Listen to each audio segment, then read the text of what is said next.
এই যাত্রায় মহাসড়কের পরিস্থিতি নিয়ে আরো জানাতে গাজীপুর ও মুন্সিগঞ্জ থেকে যুক্ত হচ্ছেন সহকর্মীরা। শুরুতেই আমরা যাচ্ছি গাজীপুর থেকে সহকর্মী আবুল হাসানের কাছে। আবুল হাসান, এবার এখন মহাসড়কে চাপ কেমন দেখছেন এবং কোনো ধরনের যানজট আছে কিনা এবং যাত্রীরা কোনো ভোগান্তির কথা বলছে কিনা জানাবেন।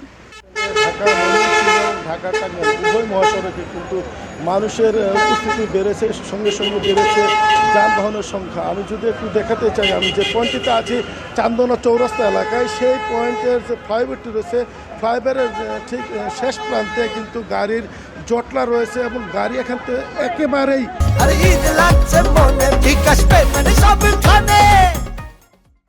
ধীর গতিতে চলছে এবং এখানে মানুষের যে উপস্থিতি, মানুষ কিন্তু যেহেতু স্থায়ী বাস টার্মিনাল নয়, সেখানে মানুষ কিন্তু মহাসড়কে নেমে এসেছে। ফলে মানুষের উপস্থিতির সাথে সাথে গাড়ির অতিরিক্ত চাপ থাকায় এই পয়েন্ট দিয়ে গাড়ি অত্যন্ত ধীর গতিতে চলছে এবং আমরা একই অবস্থা দেখেছি ঢাকা টাঙ্গাইল মহাসড়কের চন্দ্র পয়েন্টে, সেখানেও কিন্তু গাড়ির ধীরগতি রয়েছে এবং মানুষের সংখ্যা বেশি রয়েছে। আপনাকে বলে রাখি যে এই যে যানজট, সেটি যাত্রীরা যেটি অভিযোগ করছেন যে এখানে গাড়িগুলো যত্রতন্ত্র পার্কিং করছে, যাত্রী ওঠানামা করছে এবং এই কারণে মূলত এই যানজটের সৃষ্টি হয়েছে। আর চালকরা যেটি বলছেন যে ঢাকা ময়মনসিংহ মহাসড়কের কয়েকটি পয়েন্টে পানি জমে আছে এবং গাড়ির অতিরিক্ত চাপ থাকায় তারা ঠিকমতো গাড়ি চালাতে পারছেন না। আমরা এই বিষয়টি নিয়ে ট্রাফিক বিভাগের সঙ্গে কথা বলেছিলাম, তারা বলছেন যে যানজট নিরসনের জন্য তারা কাজ করে যাচ্ছেন। আপনাকে বলে রাখি যে দুপুরের পর 45 ভাগ কারখানা ছুটি হবে এবং অন্তত 20 লাখ শ্রমিক তারা গন্তব্যে যাবেন। সেই কারণে এই যানজটের প্রবণতা আরও বাড়তে পারে। তো সব কিছু সামাল দেওয়ার জন্য এখানে পুলিশ সদস্যরা কাজ করে যাচ্ছেন বলে আমরা ট্রাফিক বিভাগ থেকে জানতে পেরেছি। এই ছিল সড়ক পরিস্থিতির সর্বশেষ খবর। আবুল হাসান, আপনি আমাদের সাথেই থাকুন, আমরা পরবর্তীতে আবার যুক্ত হব। এবার পদ্মা সেতুর টোল প্লাজা থেকে যুক্ত হচ্ছেন সহকর্মী জিতু রায়।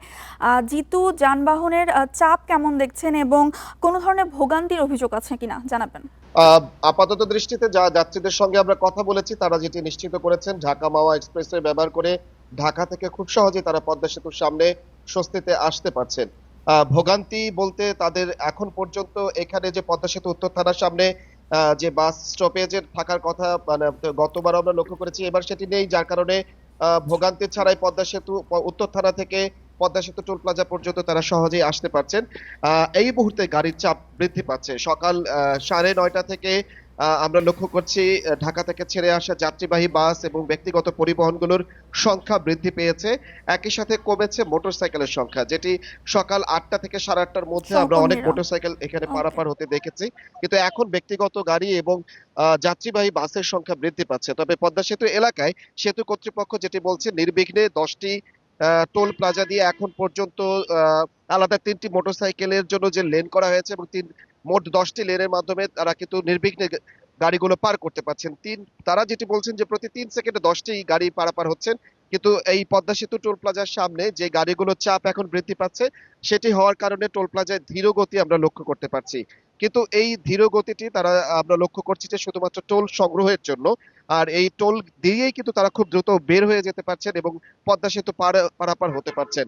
আমরা সেতু ওঠার আগে কিছু বাস এবং বাসের ড্রাইভারদের সঙ্গে আমরা দেখেছি যে বিভিন্ন সময় তাদের বাক বিতণ্ডা এবং ঝগড়ার ফলশ্রুতিতে কিন্তু এখানে সাময়িক কয়েক সেকেন্ডের ব্যবধানে কিন্তু বড় একটি জটলা তৈরি হয়ে যায় এবং সেতু কর্তৃপক্ষ বলছে এগুলো মোকাবেলার জন্য বিজেপি পুলিশ মোতায়েন রয়েছেন।